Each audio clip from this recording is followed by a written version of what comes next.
Matt Thomas with Team PKO. Had some requests for a tutorial for the net kip and the suicide kip. So we're going to discuss some of the progressions and techniques to get you those skills. So let's get started.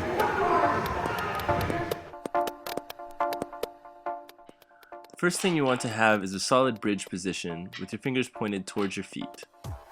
The net kip requires good back flexibility, good shoulder flexibility, and great core strength. So make sure that you work all three of these up when doing this move.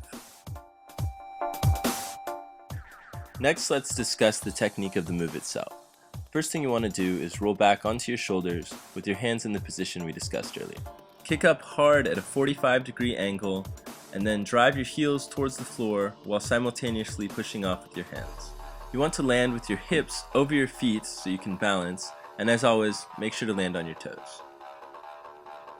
Here's an example from the front, and then an example from the back. Alright, so questions on working up the net kip. I would recommend a gym. We're currently in one. Mats optional. If you feel more comfortable with them, certainly use one. It's not a move that's easy to hurt yourself on, but just to be safe, always use more safety precautions than you think you need. It has the benefit of bailing pretty much onto your back or your butt. So give it some tries. If you want to use a mat, certainly do so.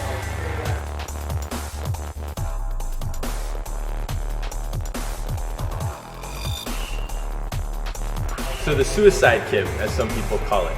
Basically the same as the net kip, except for you're starting in a standing position, jumping backwards, catching your hands, and then kipping back up to your feet. Called the suicide kip, obviously because you're jumping backwards, and if you miss, you'll probably hit your neck or your head, severe damage, potentially paralysis or death, which means you don't want to mess it up.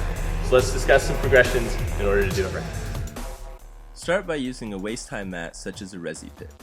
Practice jumping onto your shoulders on the mat without using your hands at first. The goal here is to not fall backwards onto the mat, but rather to actually get some lift. This is incorrect. Next, practice doing an extended jump to flat back on the resi mat, trying to get as much lift as possible. Work towards landing on your hands first and cushioning down to your shoulders. When you get comfortable, work to a slightly lower surface and continue practicing. Finally, use a mat on the floor until you've got it perfect. Okay, just go.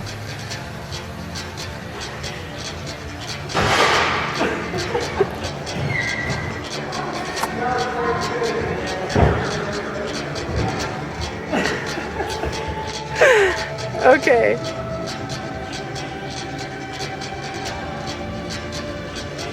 How did that go?